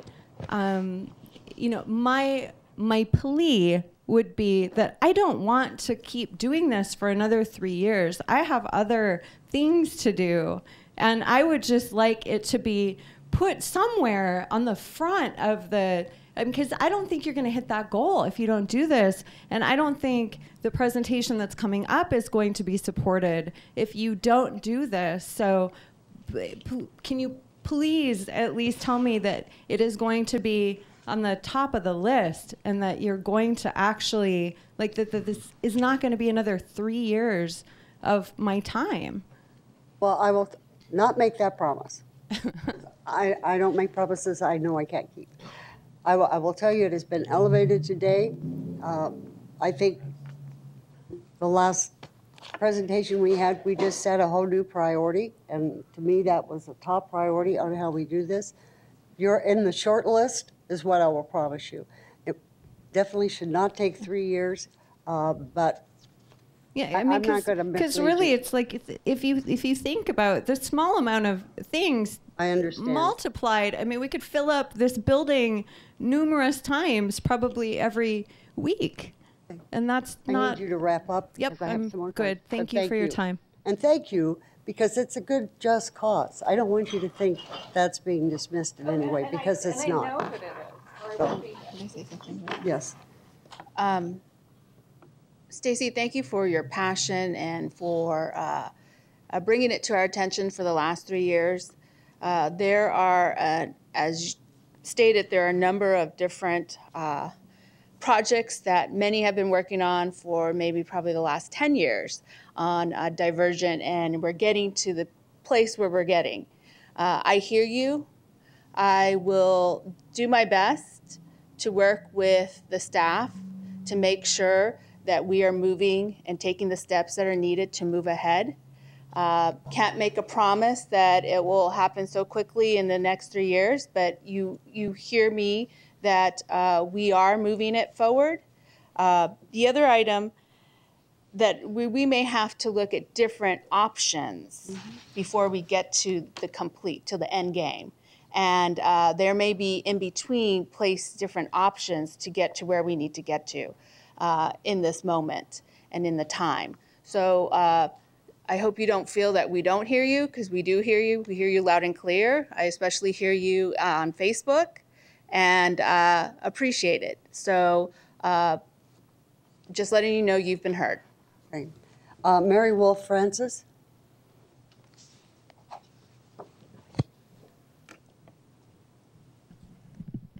Madam Chair, council members, it's a pleasure to be here today. Thank you very much for allowing me to speak and for moving this up on the agenda for us to be able to have this time with you.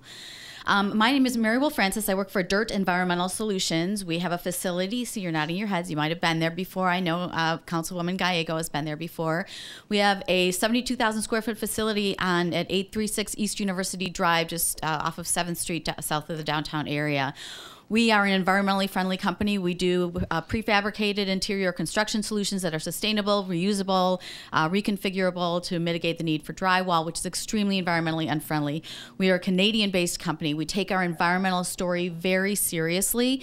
We actually look at everything that we're diverting from the landfill in every facility that we run here in the United States and in Canada. We track all of our recycling and all of our everything that we do in the factory, including everything that goes into the landfill. We pay, obviously, a commercial service to do our recycling for us. Unfortunately, they're unable to do the glass, and we have a lot of glass not only in our facility, but as well as when we host events. Obviously, there's a lot of glass that's generated from that. Our employees are now taking that glass home to be able to recycle it in their own communities, which to me is a crime. And the fact that we'd love to be able to partner with the city to be able to achieve our objective and to encourage other businesses. That's my job, is to encourage other people to be as environmentally friendly as we are. And I think that any way that you can facilitate that would be obviously greatly appreciated by the people who really want to be able to do that, not only in the commercial environment, but in multifamily. So the other part of me wants to talk a little bit about that multifamily. And I'm no economic development queen like the woman sitting behind me, but I'm in the circles of economic development and know that part of attracting businesses here, including Dirt, was creating a really hip place or a cool place for people to live and work. I have 3 children. I have a 26-year-old, a 24-year-old, and a 21-year-old, none of which live here in Phoenix. They're living in hip places like Chicago and Portland and Madison, Wisconsin. So I'd love to get one of them back, but what they see as environmentally friendly are those communities that are actually providing them with the opportunity to recycle and be more environmentally friendly using public transportation and other means. So I would strongly encourage you to change the ordinance to simply go from do not to may. And if that opens the floodgates, then that's a message to you that there's a huge need there that needs to be addressed. So thank you very much for allowing me to speak. Thank you. Morris Friedman.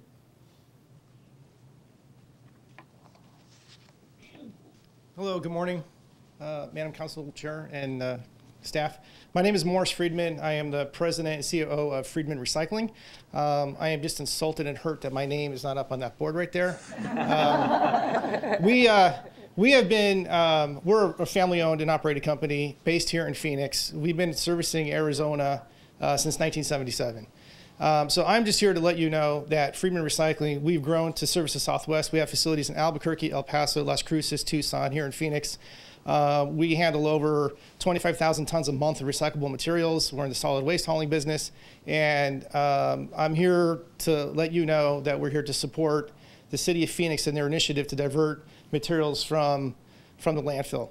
I think listening to the first conversation and now listening to this, as is the root of any misunderstanding or cause or challenge, seems to be communication. In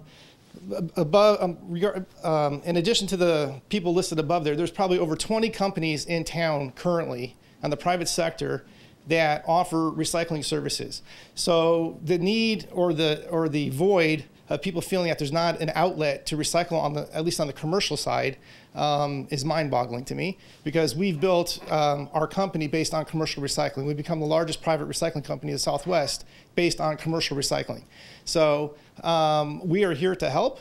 I'm just curious what the definition is between how you're defining commercial and why it's being lumped in, or I guess it's somewhat separated from multifamily housing. But how are you defining commercial?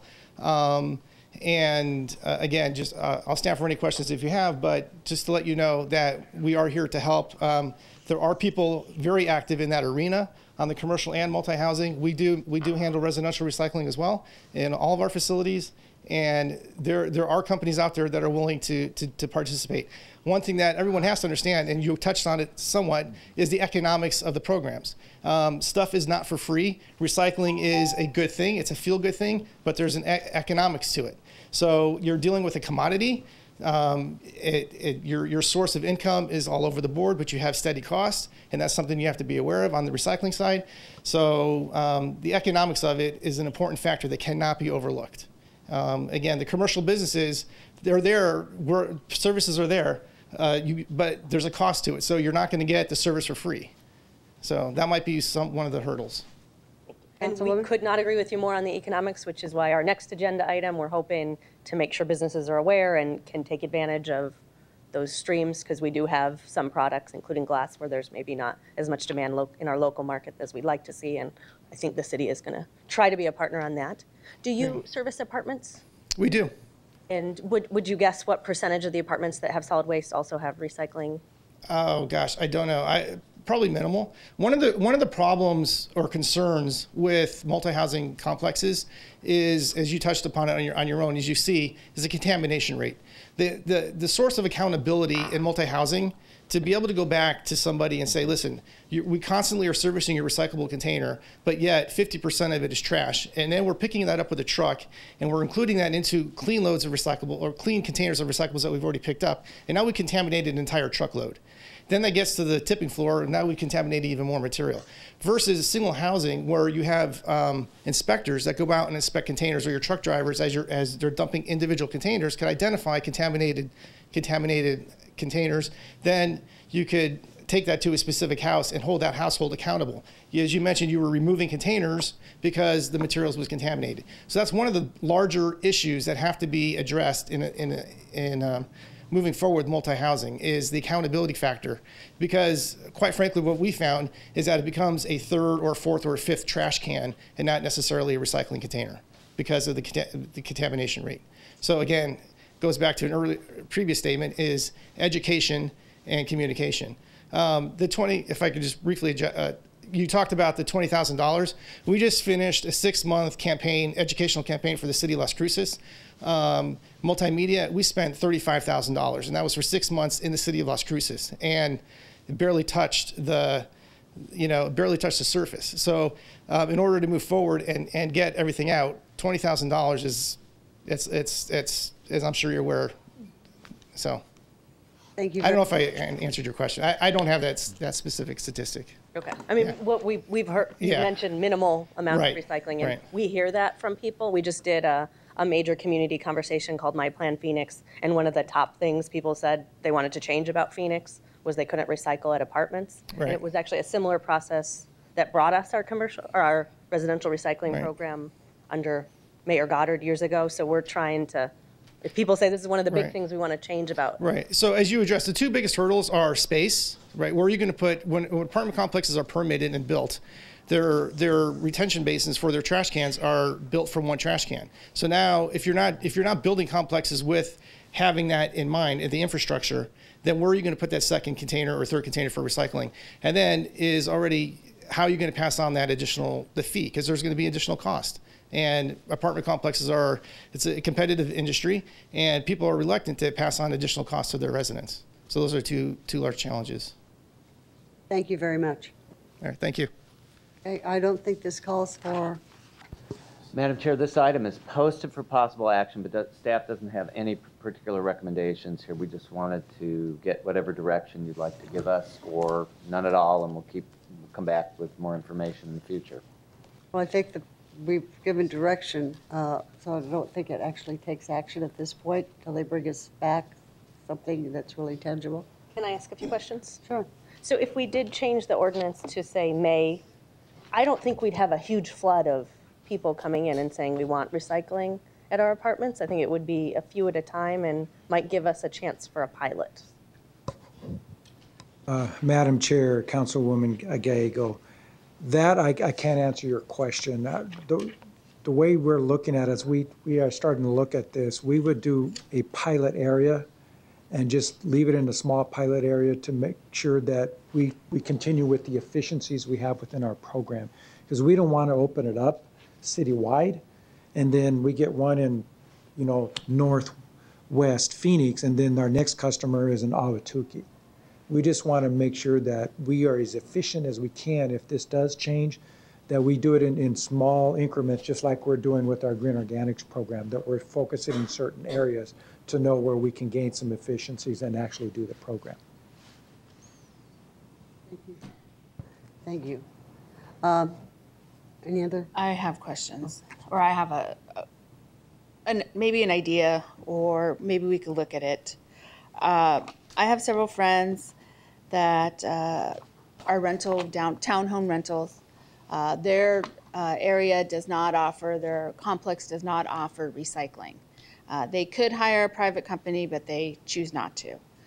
So what they do is they collect all their recyclables and they cross the city line and they go to Tempe to one of the parks that have an area where you can go and recycle all your items. And so they take everything in and they cross the line and they go to Tempe to recycle.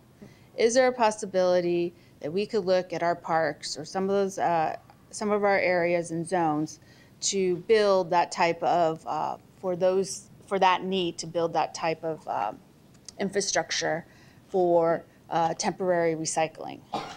Madam Chair, Councilwoman Pastor, you are correct. Yes, we are looking at those. At any facility we currently have that we can utilize, are creating what we call eco-hubs, okay, where they can bring both recycling and possibly household hazardous waste or any other type of products we think would be efficient for that program. So we are looking at that. Okay.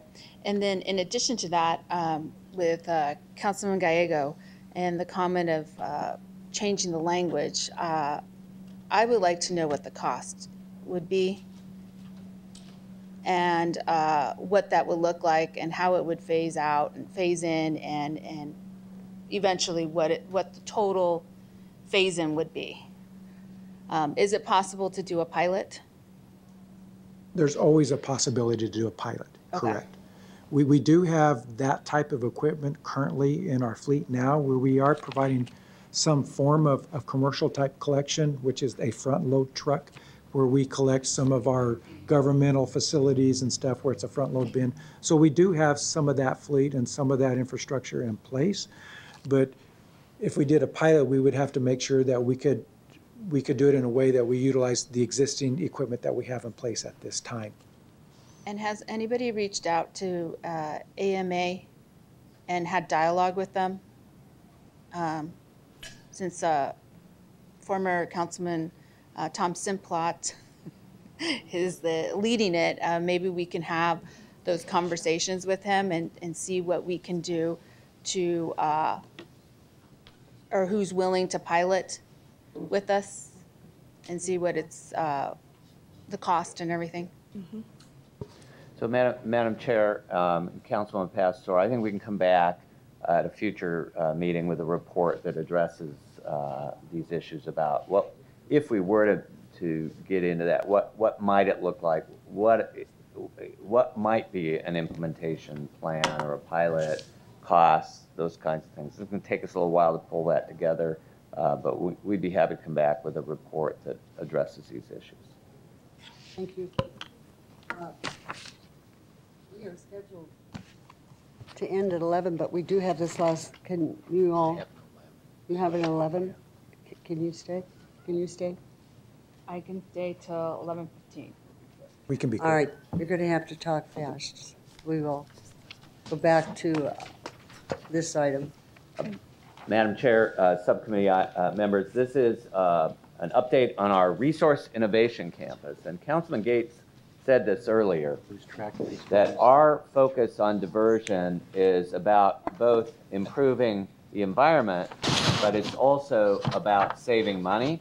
The more we divert, the less we have to haul to landfill, so we have cost reductions, and the more we might be able to market and sell or reuse for other products. So there is a potential for tremendous cost savings if we can take that material out of the waste and recycling stream and put it back to use in a different way. And then secondly, it's really an opportunity to grow our economy, and particularly our entrepreneurial economy as well. And that's why we have Chris Mackey sitting at the table as part of this presentation, because she was so excited to find out about what we were doing here. So with us also, I'll just mention, is Dan O'Neill, who is our partner from ASU, who's been working with us at the campus as well. So I'm going to have John get started, and the three of them got a real quick but very impressive presentation for you. Thank you, Rick, and Madam Chair, members. We'll go through this quickly. There's some slides I'm going to skip through and just briefly talk about. So currently, our solid waste system is based on this linear economy concept, where we just extract the material, we create products, and then they last anywhere from 2 weeks to 2 years. After that is done, the process basically is what we do is we take it and we bury it in the landfill again. So what we try to do is we want to change that concept and go to what we call a circular economy, where our goal is to prevent the discarding of this material landfill and be able to reuse that material over and over and over again in our local economy. And that's what our goal is creating this program. To go to what Rick talked about as part of these savings, and just to add what Ginger had, as you can see, 50% of this material is compostable type materials. And I'm going to talk about some programs where what we can do with this, as well as the curbside and other recoverable programs. Dan O'Neill and Chris Mackey will talk about that as well. But just to go back to what Rick mentioned on savings, if we captured this 50% of this compostable material and captured it in a way that we can do something different and have a system in place to utilize it, we could avoid $4.6 million in transportation and landfill costs. Let's go to the curbside recycling.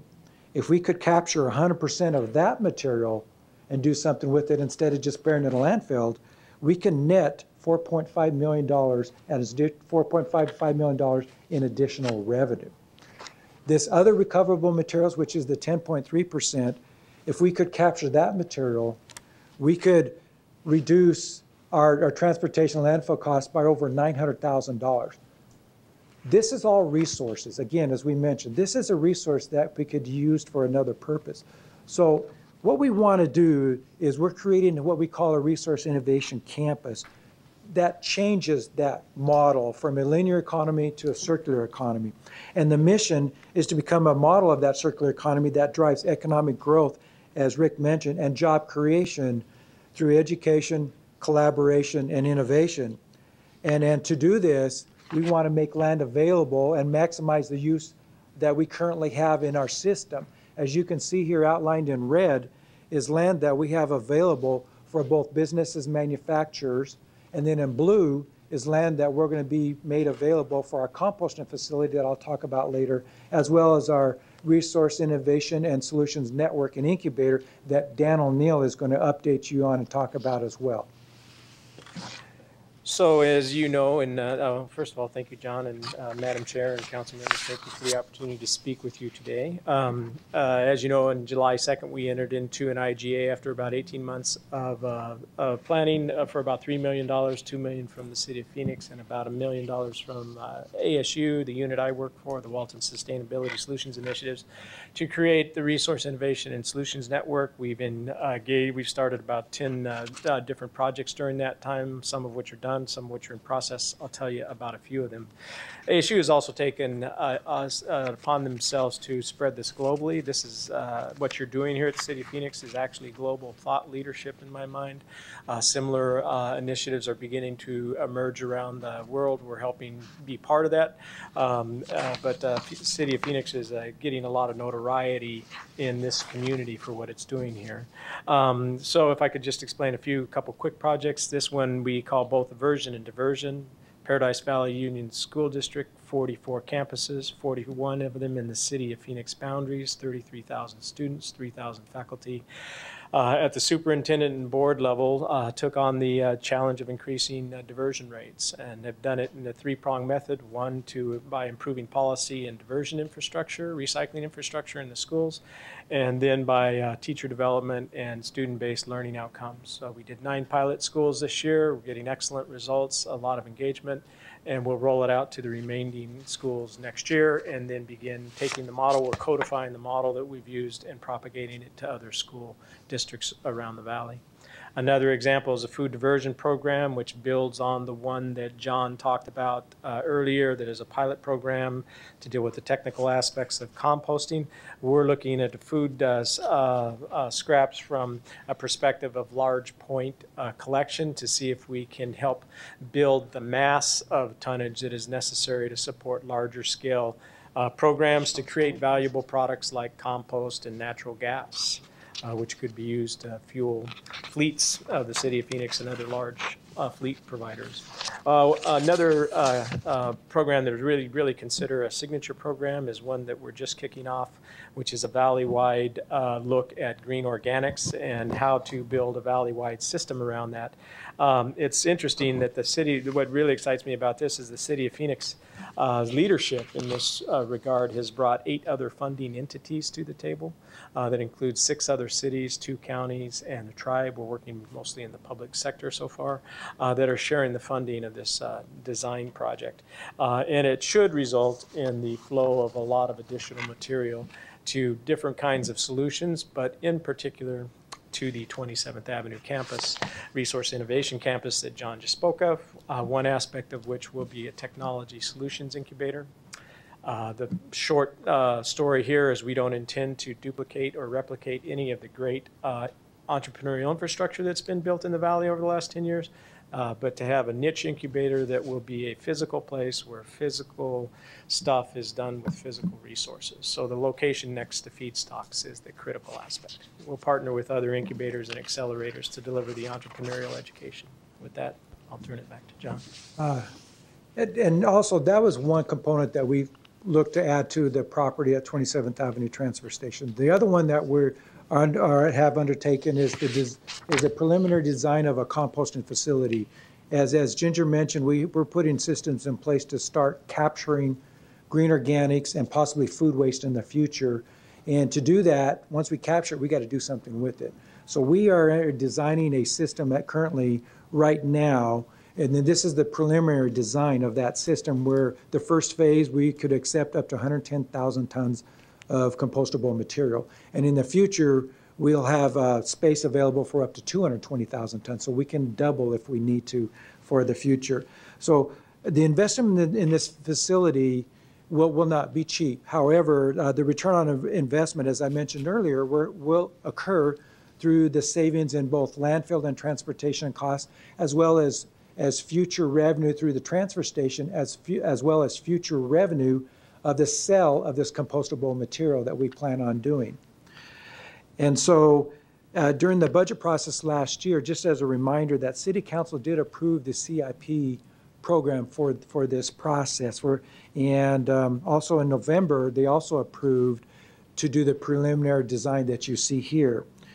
To finalize the design and construction, 4 requests for proposals will be coming to City Council for approval in April in the amount of $4.7 million to finalize and to start the construction of this process. We are scheduled to hopefully have this facility up and running by the end of summer of next year. In addition to our composting program, we are also looking for businesses and manufacturers that could co-locate next to this composting facility, as well as our Risen and Incubator headquarters. And Chris Mackey from CED will describe a couple of processes that we are undertaking to accomplish this. Madam Chair, council members, thanks for having me here this morning. This is a really exciting project for economic development, not just from a job creation standpoint and a capital investment standpoint, but from a national media attention and an entrepreneurial standpoint. This is something that's unique that not many other cities are doing. On March 9th, we issued 2 distinct opportunities. One is Transforming Trash into Resources RFP, and the other was the Reimagine Phoenix Call for Innovators. This is to attract partners to our Resource Innovation Campus that will help us reach the 40% diversion goal by 2020. Prior to issuing the RFP and the CFI, Economic Development and Public Works went out together and met with 25 in different groups within our market to inform them about the business venture that was coming up. We visited business groups such as the Arizona Small Business Association, Greater Phoenix Economic Council, the Arizona Commerce Authority, and many other local nonprofits, and asked them, what if? What if the city took the money that it was going to use to landfill this material and used it instead to create an economic opportunity to drive growth in businesses here in Phoenix? That is really what the RFP is about today, is to create those opportunities moving forward. Last week, nearly 50 people attended the pre-proposal conference to find out about this opportunity. We issued the Reimagine Phoenix Call for Innovators, CFI for short, to gather information from industry experts. As John mentioned, our vision for creating that model circular economy at the Resource Innovation Campus, we want to fill this campus with companies that transform trash into commodities, energy, and other consumer products. Through the CFI, we're asking the question to find out what it would take to bring those companies to Phoenix. So this isn't a play just for Phoenix companies to move around. This is a national attraction to get these innovators to relocate here in Phoenix. 80 people participated in a webinar last week to gather more information on that. And I really compliment Gretchen Wolf on that. So you have national companies that instead of having to fly to Phoenix to sit for a meeting, can log into a webinar, find out what's going on. So not only is this innovative, but she's incredibly innovative as well in her outreach into the community. We'll review those responses to identify a win-win-win. A win for the community, a win for the city, and a win for our companies as they move forward within within that process. We'll then bring those recommendations back to City Council for their vote and their approval to move forward. We have had some great responses from people who have logged in to participate in these events. A couple of them, one, I congratulate Phoenix officials on the most innovative and forward-thinking RFP I've seen. Another one was simply awesome, exclamation point. And another was, I love this project. So really exciting for us in moving forward and being able to work on this in conjunction with Public Works. Madam Chair, as Chris mentioned, we are excited to work with CED to create economic development out of trash. I would never thought I'd be selling trash here, but marketed a lot of stuff in my career, but trash is never one of them. But this is exciting, and as she mentioned it, we have issued the CFI and the RFP, where the deadline is April 14th. We're hoping in May and June we'll be coming back to both subcommittee and also council as part of that process. We're hoping to award the contracts for the pilot RFP in July, and then in August, based on the CFI responses, we hope to have an economic development solicitation on the street at that time. So as Chris mentioned, we are receiving a lot of interest and excitement about this process. And I'm going to name a couple of them. One is the Closed Loop Fund. And the Closed Loop Fund is made up of several Fortune 100 corporations internationally, which are focusing on more recycling. And they fund this program. And the Closed Loop Fund has approached the City of Phoenix that they would like to help fund the city with the RISN program as well as the incubator at a 0% interest rate. So they would like to provide some capital to help fund a portion of that. They also would like to help fund low to 0% interest loans for those business partners that are pursuing land leases for this campus. So they are very interested in this process. We are reviewing these and many other innovative funding opportunities as well. We also been approached to become a circular economy member of the Ellen MacArthur Foundation, which is an international foundation. This would cost approximately $50,000 a year for 3 years. Membership for this foundation does create national and international exposure to companies and investors such as the Closed Loop Fund, who is a member, in helping to support the development and building of this circular economy in the city of Phoenix as well as this campus. If supported, staff would forward a future request for City Council approval to pursue this membership. It's interesting, this initial assignment was to divert 40% by the year 2020.